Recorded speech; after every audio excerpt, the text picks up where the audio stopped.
Hi, I'm Mark Scherer. I'm the CEO and founder of Encompass Life and the host of the Encompassing Life Podcast. And today we have Xanet Pailet. Xanet Pailet. Xanet Pailet. And Xanet has a company called Passive Intimacy Retreats and the Power of Pleasure. So this is going to be a stimulating conversation, I assume, pun intended. So, Xanet, what are you doing? Great question. So a little bit of very short background. I'm a healthcare lawyer by training. Or what's that again? Healthcare lawyer. Healthcare lawyer. Healthcare lawyer by training. I practiced healthcare for a while in law, and then I basically spent most of my 20s, 30s, 40s in the not-for-profit healthcare world in executive positions, and then started my own healthcare consulting firm. So I work with pharmaceutical companies and lots of other not-for-profit organizations. But I was also married for 26 years, and I lived in a sexless marriage. For 26 years? For 26 years. I have 2 children. So it's not totally sexless, but mostly it was. Which, by the way, we define as having sex less than 10 times a year. So a lot of people are actually probably living in sexless marriages. It's actually a pretty big issue in North America. But when I mind if I ask questions? Why do you think that is? Oh God. Okay. I think there's a lot of reasons for it. I think that when you get into, long-term relationships, things start getting boring and routine, and that makes people, particularly women, lose their desire to actually engage sexually or intimately with their partner. It becomes like low on the totem pole. Stress is a huge issue, like the busyness of our lives. So many couples tell me they don't literally, I sit there for like a half an hour going through their schedules, trying to help them find a time where they can have a sexy date, which is crazy, right? Because we're not making it in my opinion, we're not making it a priority. We make other things a priority, our kids' soccer games, our vacations, our work, but we're not making intimacy, relationships, and sex a priority. And then when that happens, it starts happening less frequently. Less and less. Yeah, it's kind of, I've been in a situation too where like laying in bed with somebody and there's a 3 foot thick, 4 foot wall between you, and I don't know how to get through it, Right. And part of that also, Mark, and I believe this very strongly, is because in order for us to actually want to be with our partner, we have to feel safe with them. We have to feel emotionally safe. We have to, we can be authentic, we can be vulnerable. And, couples do a really good job of harming each other all the time, right? We know each other's triggers. We may not do it consciously, but unconsciously. Yeah. Well, if they're not doing that, I'm going to not do this. Exactly. Yeah. Right. And then one more nail in the coffin. Exactly. And then there's a lot of built up resentment. The conflict never gets repaired, which is a problem. And then you just feel like, well, I don't want to do this. Like, in order for you to want to be really vulnerable, which is, when you're having sex, it's the most vulnerable you can be, right? You've got to feel like, I want to be with this person. I like this person. We're getting along. There's connection here. I feel safe. And so many people don't have that because we haven't been taught relationship skills. We haven't been taught intimacy skills. That's one big piece of the puzzle. There's a lot of other pieces too. So you work on all those things and not just the act of the sex. Yeah. I mean, most of the time, when a couple comes to me and says, I'm in a sexless marriage, I almost know immediately that the sexless part of the marriage is a symptom of other relationship issues that are going on. And it almost always is true. So I work in I use a very holistic and also a very experiential and interactive approach to working with intimacy and sex, because I believe strongly that you can't talk your way into better sex. You've got to feel your way into better sex.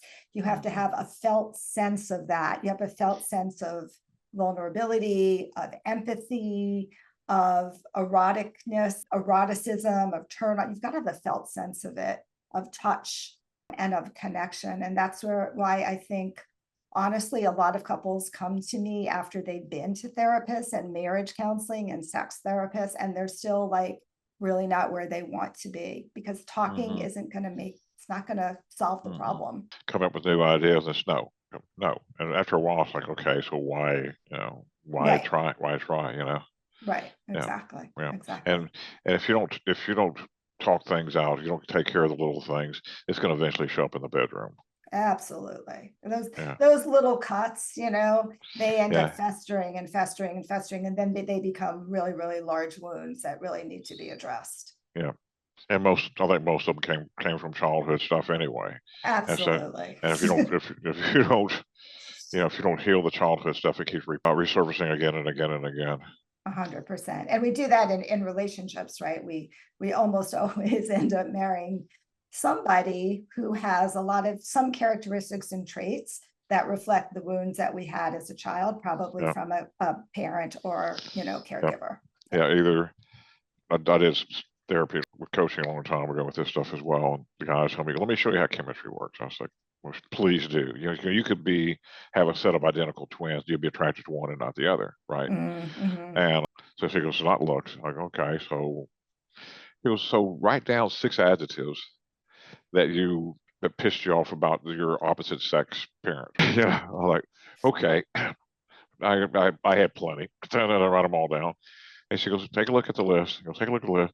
And so you'll either find women who are exactly like this and try to heal them, fix them, or you're going to find them somebody totally opposites and turn them into this. And I was like, holy crap. You just described every relationship I had.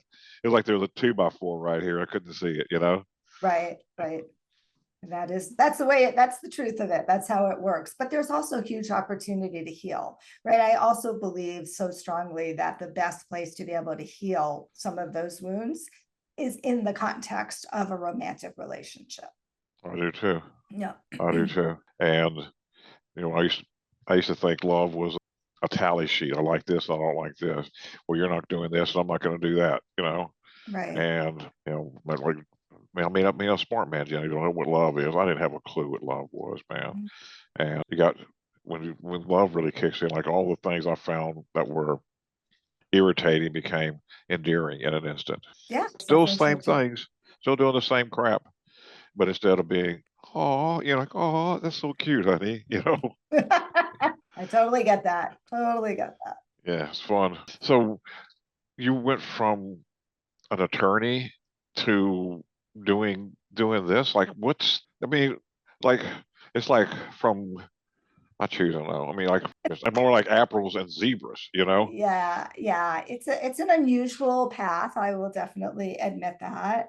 But I think part of it is like, I'm kind of a perfectionist. That's a big piece for me. And I felt really not perfect in that marriage, right? Like I felt really broken in that marriage. And I didn't feel good about myself. And, while I was having a successful career, I didn't really feel like I was having a really successful and fulfilling life. And so when I left the marriage eventually, which was in age 50, and I'm 65 now, I knew that I needed to really look at this piece, because a lot of this, most of it was coming from me and my own wounding and my own trauma that happened in childhood, and my own disconnection from my body and discomfort from my body and dissociation from my body. Yeah. And so that was like a wake-up call for me, because, I was 50 years old. I was a good-looking woman.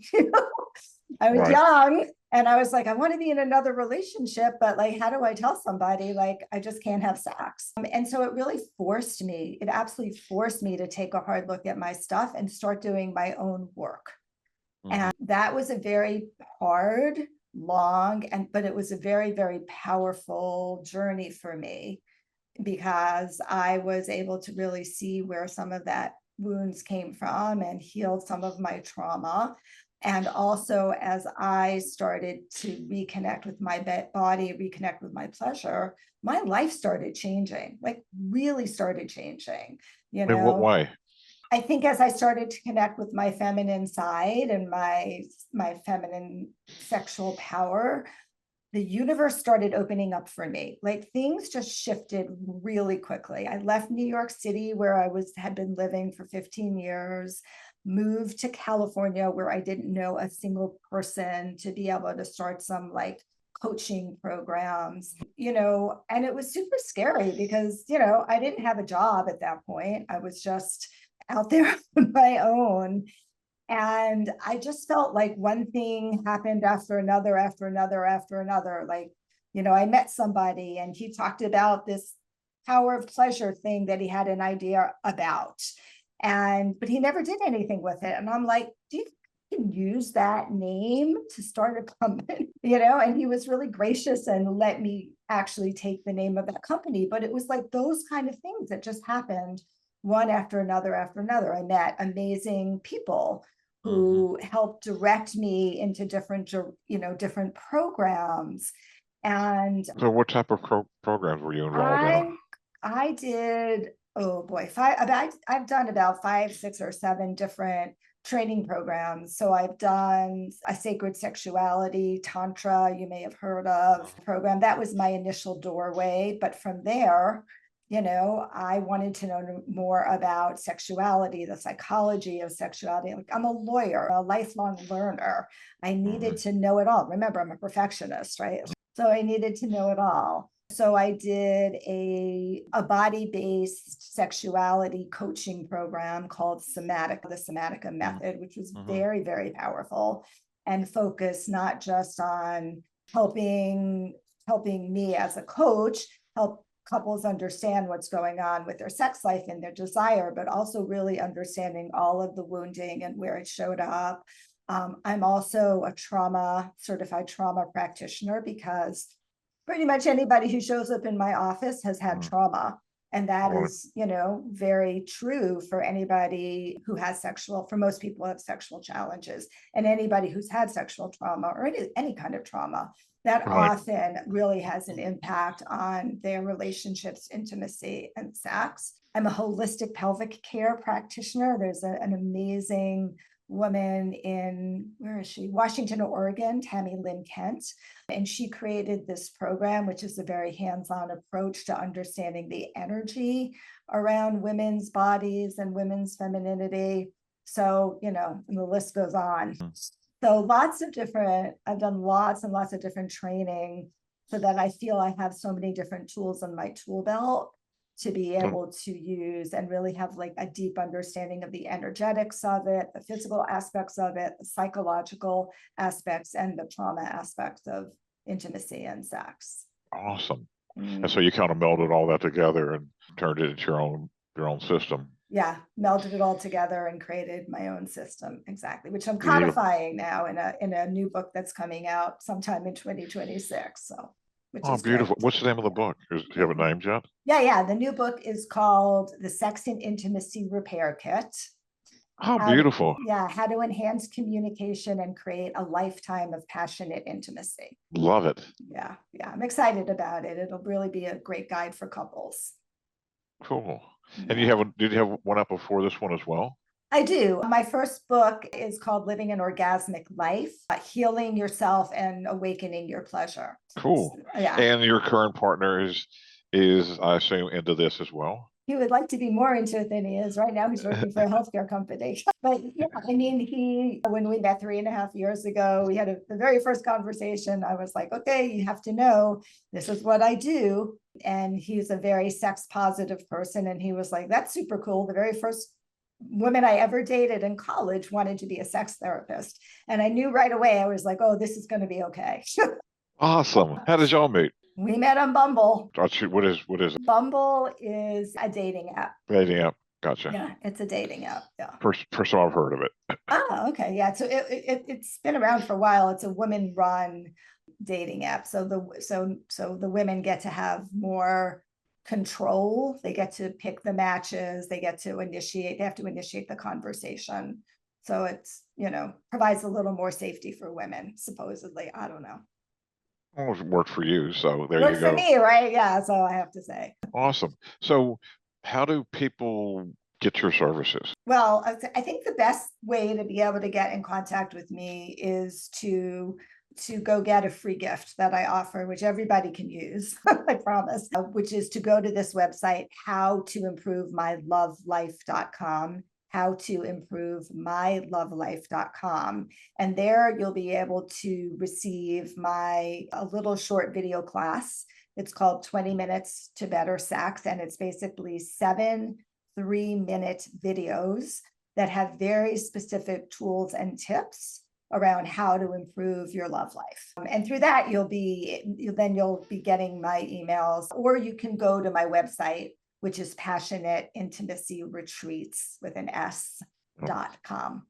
So if the video is twice as long as your sex encounter lasts, maybe a good place to start. It might be a good place to start, right? Exactly. And what do your services look like? Is everything over the internet? How do you work? I primarily do in-person work. So I offer 2 different options for people. For couples, I do private 4 to 5 day retreats, intensive one-on-one retreats in Asheville, North Carolina, which is where I live. And that's really good for couples who need a lot of guidance, couples that are really struggling around sex and intimacy, and really need me to help them go very, very deep.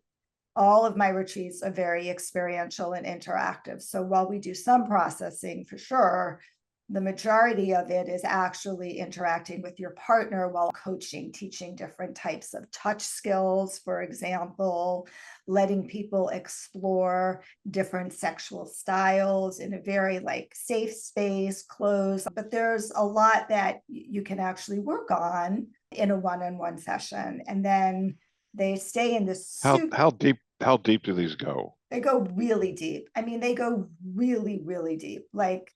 Really deep in terms of, again, most of the couples who come to me are in crisis or close to crisis, right?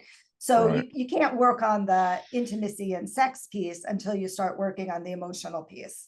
So we go very, very deep into the emotional relationship. We go very deep. I have a process that I teach that shockingly most therapists don't teach, of how to repair conflict when you get in conflict, because every couple gets in conflict. That is, part and parcel. And whether or not you're going to have a healthy relationship or not healthy relationship depends on whether or not you have a process to be able to repair the conflict, so that you have some safety going in, knowing oh yeah, we're going to get in a fight, but we know we have the tools to be able to repair it and actually feel closer to each other. Have you ever done any of Joseph Grenny's work by any chance? Joseph Grenny? Yeah, he has a series of books called Crucial Conversations, Crucial Confrontations. So. They did a case study on couples. I think it's like a 30-year study, and they were seeing which couples stay together over the 30 years. And they, it wasn't how much sexual attraction they had. It wasn't how many things they had in common or opposite attracts or any other thing. There was one thing that's determined whether a couple stay together, and it was how do people handle a conflict. Yep. 100%. And that was the one thing. Yep. And that makes perfect sense, because when you don't handle conflict well, that's when the resentment starts. Or you don't even have them.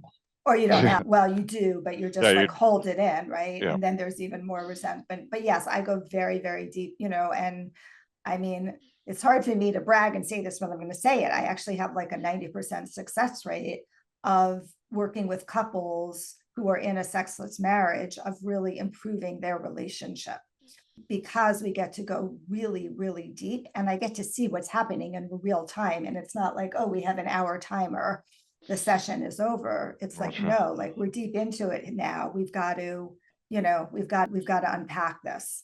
Yeah, I thought about doing a couples retreat on a sailboat. So those are fun too. So that's the other piece, right? So I also, is it really? Yeah, not on a sailboat. You should come. I also offer group couples retreats, international retreats in amazing, beautiful locations. So then last year we were in Dominica, which is an incredible island. And this year we're going to Costa Rica at an incredibly gorgeous, exclusive, private retreat center. And those retreats are a lot of fun. And those retreats are more for couples who are in a pretty good place in their relationship. You can't come to one of those retreats if you're in a sexless marriage, not going to work.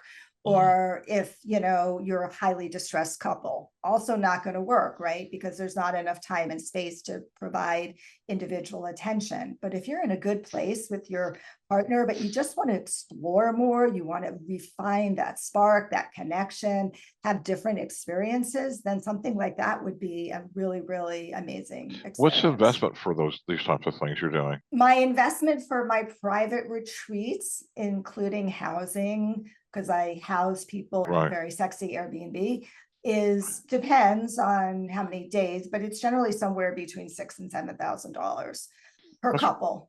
Yeah, super reasonable. I think so. It's like if you can save your marriage for $7,000, just think about what the lawyer's fees would be, right? And then my couples retreats are anywhere from 10 to 12 to 15 per couple, depending upon what level of accommodations that they choose. How often do you do these? The weekend retreats, the 4-day retreats, I tend to do about twice a month. So I do about 20 to 24 a year. And then the international retreats, I've been doing one a year. This next one is in May of 2026. Gotcha.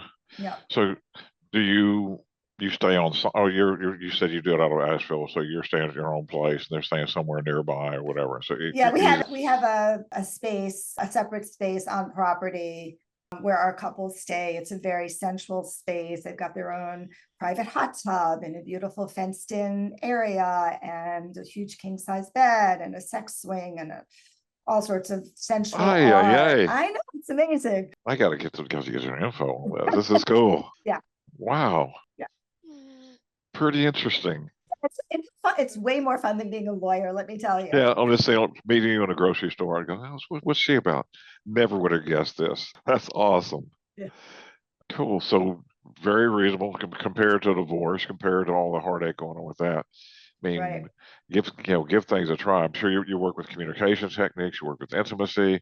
Sex is a small portion of intimacy. Mm-hmm. Yeah, but it's a big important portion as well. Yeah, for sure. Yeah.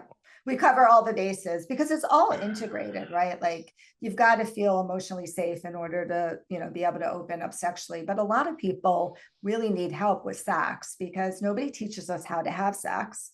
Maybe we learn it from Hollywood. I mean, you're probably more in my generation. Like we had sex ed, but they don't even have sex ed anymore very often in most schools.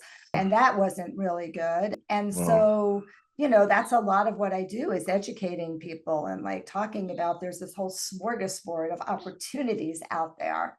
And, we get to taste a lot of different ones during the retreat. My dad had his sex advice. Here's his sex advice. Keep it in your pocket. Helpful, right? Right. Like that's going to work. Right. No. Exactly. Yeah. So, and also just thank you so much for inviting me on your podcast, because I think the more that we can all talk about this, and because there's so much shame associated and discomfort, like the more we can talk about it, the more people can get help. Yeah. Right. Yep. That's so important to me. Yeah. There's 4 things I found that keep a pattern into place. Those things are shame, blame, guilt, and hate. If you can't talk about it, that's because there's a wall of shame holding it up, And once you can talk about it, drop that shame off of it, then it can begin to move. Exactly. Take all the subjects that are taboo that we weren't taught how to talk about them, and look at the conditions got the planet in. We couldn't talk about politics, can't talk about religion, can't talk about this, can't talk about that, and all those things we can't talk about are now things everybody's fighting about. So there's got to be a way to talk through all this. Yeah, 100% agree. Well, Xanet, I do have one question for you before we get off. Yeah. And my question is what do you love about life? What do I love about life? I think what I love about life is the unpredictability of it. Wait a minute. So you're a perfectionist who loves unpredictability? That's like oil and vinegar. I know. But I'm a type A, but but here's the thing, like I also have ADHD, right? So I get bored easily. So I like changing things up. I like to not know. I like to be in the unknown. I like to take risks. That for me is like a fun, exciting, invigorating way to live my life. Awesome. Well, Xanet, I really appreciate you having on the show, and thank you so much for your openness to talking about this subject. And I wish you many blessings in your work. Thank you, And Mark. to require you, I'll look you up. Okay, sounds good. And the couples retreat does sound interesting. Yeah. We Do you can have sex? talk. Do you have sex swings on the couples retreat? Oh, God. Well, let's see. Do they have sex? No, but you have these amazing, beautiful private spaces at this retreat Yeah. center. I'm just curious. You walk I into a mean, we room. could probably have sex swings because you can I pretty much know, have right? anything you want there. I could probably have yoga swings installed in all of the rooms. Awesome. Thank you so much, Xanet. Blessings. Thank you. You're welcome.